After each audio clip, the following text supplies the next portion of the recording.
మీ business ను develop చేసుకోవాలి అనుకుంటున్నారా? మీ పరపతిని పెంచుకోవాలి అనుకుంటున్నారా? అయితే ఓకే టీవీ ద్వారా L band, aston band ad, scrolling ad, ad with voice overs, logo bug, video ads ద్వారా మీ యాడ్స్ ను పబ్లిష్ చేసుకోండి. సంప్రదించవలసిన ఫోన్ నెంబర్ 8520917933. ఇందాక వచ్చిన కాల్ వెయిటింగ్స్ అన్నిటికీ కూడా మనం కాల్ బ్యాక్ చేస్తా ఉన్నాము. హలో, నమస్తే అన్న. నమస్తే మేడం. యా, కాల్ చేశారన్న. మీ పేరు? రాఘవేందర్ గారు, చెప్పండి. మీరు ఒక్కరోజు ముఖ్యమంత్రి అయితే మీరు తెలంగాణకి ఎటువంటి పరిపాలన ఇస్తారు? నేను ఒక్కరోజు ముఖ్యమంత్రి కాదు, 5 సంవత్సరాలు ముఖ్యమంత్రి కావాలనుకుంటా. అన్న, 5 సంవత్సరాలు ముఖ్యమంత్రి అవుదాం అనుకుంటున్నా అన్న మీరు? సరే, పోనీ 5 సంవత్సరాలు ముఖ్యమంత్రి అయితే ఏం చేస్తారు? ఎట్లా పరిపాలిద్దాం అనుకుంటున్నారు? ఇప్పుడు గత ప్రభుత్వాన్ని మేము చూసిరు అన్న. గత ప్రభుత్వం ఏందన్నా మీరు చెప్పారు కదా, ఇన్ని రోజులు విద్యా వైద్యం ఉచితంగా రావాలి అని. అవును, కేసీఆర్ గారి గవర్నమెంట్ ఉన్నప్పుడు. కేసీఆర్ గవర్నమెంట్ ఉన్నప్పుడే కాదన్నా, ఇప్పుడు కాంగ్రెస్ ప్రభుత్వం వచ్చినాక కూడా చెప్తున్నాం మార్నింగ్ న్యూస్ లా. ఓకే, సరే, అది ఇచ్చిపెట్టండి. ఈ పోయిన గవర్నమెంట్ ని ఎందుకు తిట్టాలి మేడం మీరు ప్రతిసారి? మొన్న కేటీఆర్ గారు ఏదో ఫోటో పెడితే దాని మీద ఏదో మీరు ఎడిటింగ్లు ఏదో పన్నులాగా అనుకున్నారు, కానీ అది చాలా ఎంబారస్మెంట్ గా ఉంది. అది మీరు అట్లా చేయకండి అన్న. ఖచ్చితంగా మేము సలహాలు ఇచ్చినప్పుడు మీ వాళ్ళు తీసుకోలేదు. మీరు ఆగండి అన్న. మీరు మేము ఇచ్చిన టాపిక్ ఏంది? మీరు మాట్లాడే మాటలు ఏంది ఇప్పుడు? చెప్తున్నా, అది మీరు నా మార్నింగ్ న్యూస్ వినండి. నా మార్నింగ్ న్యూస్ మీరు ఫాలో అవుతలేరు అనుకుంటా. మీరు ఏదైతే విద్యా వైద్యం మాట్లాడేది అన్నారో, ప్రతిరోజు ఈ ప్రభుత్వాన్ని కూడా ప్రజా దర్బార్ దగ్గర ముఖ్యమంత్రి లేడు, రైతు బంధు ఎందుకు పడలేదు, రైతు రుణమాఫీ ఎందుకు పడలేదు అనేది ప్రతిరోజు నేను మొత్తుకుంటున్నా. జర ఒక్కసారి నా లైవ్ చూస్తే మీకు అర్థమవుతుంది. అండ్ అట్లనే ఎన్నో వినతి పత్రాలు సీఎంఓకి పంపేయడం జరిగింది. ఇక కేటీఆర్ ముచ్చట అంటారా, ఆయన రాత్రి పూట ఇప్పుడు జర కొంచెమన్నా మంచిగా రెడీ అయ్యి ఫోటో దిగితే బాగుంటుందని చెప్పిన మాది ఎక్కిరిచ్చినట్టు టీజ్ చేసినట్టు ఏం చెప్పలేదే అక్కడ. ఇంకోటి పాయింట్ నెంబర్ టూ, ఈ అంబేద్కర్ యూనివర్సిటీ ఉందన్న జూబ్లీ హిల్స్ లా. మనకి అంబేద్కర్ యూనివర్సిటీ వెనకాల మీరు చూసినట్టయితే ఒక్కడు కూడా ఎల్ఓసి లేదు, ఒక్కడు కూడా సేల్ డీడ్ లేకుండా అన్న. అక్కడ హైకోర్టు జడ్జి కూడా బిల్డింగ్ లేపి ఇల్లు కట్టుకుండా వాళ్ళకి వాటర్ కనెక్షన్ ఎట్లా ఇచ్చిండ్రు. అండ్ అట్లనే కరెంట్ మీటర్ పెట్టుకోమని పర్మిషన్ ఎవరిచ్చిర్రు? ఆ ఇంటింటికి తిరిగి అడిగితే అన్న మేము ప్రతి ఒక్కడు కేటీఆర్ పేరే చెప్తుండన్నా, ప్రతి ఒక్కడు కేటీఆర్ పేరే చెప్తుండు. ఈ బాధ అవుతుంది మాకేందంటే, మీకు మొన్న తెలుసో లేదో ఈ నవీన్ మిట్టల్ ఐఏఎస్ గురించి వాళ్ళ దందాలు బయట పెట్టినాం. ప్రతి ఒక్క ఐఏఎస్ ఆఫీసర్ అంటే 10-11 మంది దోచుక తింటుంటే కేసీఆర్ గారు గాని, కేటీఆర్ గారు గాని, కల్వకుంట్ల కవితక్క గాని వీళ్ళందరూ ఏం చేస్తారు?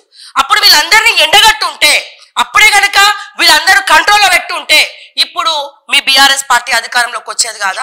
ప్రతిరోజు సవరణలు చేసుకోండి అని ఇదే కేటీఆర్ గారికి 100 రకాలుగా 100 సార్లు మేము సూచించినాం. సూచిస్తే ఉల్టా మా పైనే కేసులు పెట్టి మమ్మల్ని ఇబ్బంది పెట్టి మేము సవరణలు చెప్పినాం. మీ కార్యకర్తలు ఏముందన్నా, అన్న బాగుంది, మన పార్టీ బాగుంది అని డప్పు కొడతారన్న. కానీ నేను అట్లా కాదు. నేను ఇప్పుడు ఈ ప్రభుత్వం ఉన్నా, ఏ ప్రభుత్వం అన్నా, బీజేపీ అయినా, బీఆర్ఎస్ అయినా, కాంగ్రెస్ అయినా సరే, ఇప్పటికి కూడా స్టిల్ ప్రశ్నిస్తున్నా. నా శ్వాస ఆగే వరకు, నా గొంతు ఆగే వరకు ఇదే రేవంత్ రెడ్డిని కూడా ప్రశ్నిస్తా ఉంటాం. ఖచ్చితంగా చెప్తున్నా, ఇప్పుడు ఇదే రేవంత్ రెడ్డిని కూడా ప్రశ్నిస్తా ఉంటాం. బీజేపీనైనా ప్రశ్నిస్తాం, బీఆర్ఎస్ అధికారంలో వచ్చినా మళ్ళీ బీఆర్ఎస్ ని కూడా ప్రశ్నిస్తాం. ప్రజల గొంతుకగా మాట్లాడతాం, కబ్జాలు గురించి మాట్లాడతాం. ఇదే బొంతు రామ్మోహన్ 150 అప్లికేషన్లు అన్న బొంతు రామ్మోహన్ పేరు మీద ప్రజా దర్బార్లు వచ్చినాయి. ఈ రోజున వీళ్ళు ఏం చేసిరు? బొంతు రామ్మోహన్ మీద వచ్చిన అప్లికేషన్లు అడ్డు పెట్టుకొని బొంతు రామ్మోహన్ ని ఏమనకుండా కాంగ్రెస్ పార్టీలా జాయిన్ చేసుకున్నారు. దాన్ని కూడా మేము ప్రశ్నించినాం. మీరు కావాలంటే వెళ్ళి చూడండి. సో అందుకే ఇప్పుడు నేను ఈ టాపిక్ తీసుకున్నా. బాధ అయితా ఉంది తెలంగాణ ప్రజలారా. ఏ రాయి అయితే ఎత్తి వాళ్ళ కొట్టుకోనికి అందరు దొందే ఉన్నారు కదా. మరి ప్రజలారా, ఏ పాలన నచ్చుతుంది మీకు? అదే మీరు ఒక్కరోజు ముఖ్యమంత్రి అయితే మీరేం చేస్తారు తెలంగాణకి అని అడుగుతున్నాను. నేను ప్రశ్నకి దయచేసి మీరు సమాధానం చెప్పాల్సిందిగా నేను కోరుకుంటున్నా. ఒకరోజు ముఖ్యమంత్రి అయితే ఒకరోజు ఏం చేయలేము, కానీ 5 సంవత్సరాల్లో కూడా ఏం చేయలేము. అదొక కరెక్టే కాదు, అసలు మీరు పెట్టిందే కరెక్ట్ కాదు. కానీ కరెక్ట్ కాదా? 5 సంవత్సరాల్లో ఏం చేయలేరా అన్న? ఎవరు ఏం చేయలేరా? 5 సంవత్సరాలు చేస్తారు, చేయరన్నారు. వాళ్ళు ఇచ్చిన హామీలు ఏవైతే ఉన్నాయో వాళ్ళు చేసుకుంటా వెళ్తారు. అన్ని ఒకటేసారి కావాలంటే కావు, ఏ గవర్నమెంట్ అయినా కూడా. కాబట్టి పాతది ఏ గవర్నమెంట్ అయినా కూడా కొంచెం చేయగలుగుతుంది, కొంచెం చేయలేదు. దానికి మనం కూడా క్వశ్చన్ కరెక్ట్ చేసి ఆన్సర్ కరెక్ట్ చేయించుకోవాలి. కానీ అవినీతి ఆఫీసర్లు పెరిగిపోతుంటే ఏం చేయాలన్న ముఖ్యమంత్రి చేయాలి. అదే అందుకోరకే ఇప్పుడు పెరిగిన అవినీతి ఆఫీసర్ల వల్ల కాదా అన్న ఇప్పుడు ఈ దుస్థితి వచ్చింది తెలంగాణకు? నేను దాని గురించి మాట్లాడుతున్నా. అందరు అవినీతి అన్న మొత్తం తెలంగాణలో 10%. నాకు ఒక మొన్న మార్నింగ్ న్యూస్ లా ఒక రైతు 73 సంవత్సరాల రైతు, మేడం అమ్మా నేను బిడ్డలక్క చెప్తున్నా, నాకు లెటర్ రాసిండు, కావాలంటే ఆ వీడియో కూడా ఉంటది, ఇంకా మీరు చూడొచ్చు. అండ్ ఏం రాసిండంటే ఎంఆర్ఓకి పైసలు ఇవ్వాలంటే నా కిడ్నీ అమ్ముకొని ఎంఆర్ఓకి పైసలు ఇవ్వాలి, ఎంఆర్ఓ పైసలు అడుగుతుంది మోమిన్పేట ఎంఆర్ఓ, దయచేసి నా కిడ్నీ అమ్మబడును అని చెప్పి మీ ఓకే టీవీలో ప్రకటన ఇవ్వండి అని చెప్పి ఆయన ఆ ముసలాయనకు ఆ రైతుకు ఎవరు ఏం చేయలేరు. 5 years ఏం చేసావు దాన్ని చూసి వాచ్ డాగ్ లాగా ఇచ్చేసి గవర్నెన్స్ అనేది గుడ్ గవర్నెన్స్ ఉండాలి. ప్రీవియస్ గవర్నెన్స్ బాగుంది, అవినీతి లేదు.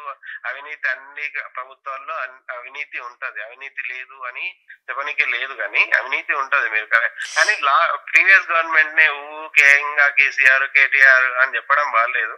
ఈ గవర్నమెంట్ కూడా క్వశ్చన్ చేస్తూ నీట్ గా ఇచ్చేయండి అని చెప్తామని చేస్తాం. తప్పకుండా థ్యాంక్ యూ సో మచ్, మంచి సలహా ఇచ్చిండ్రు.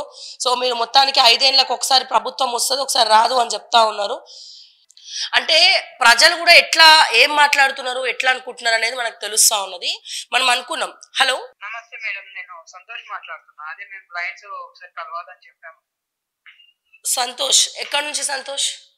ఇప్పుడు మనము సంతోష్ లైవ్ లో ఉన్నాం. సంతోష్, మనం తీసుకున్న టాపిక్ మాత్రమే మాట్లాడండి.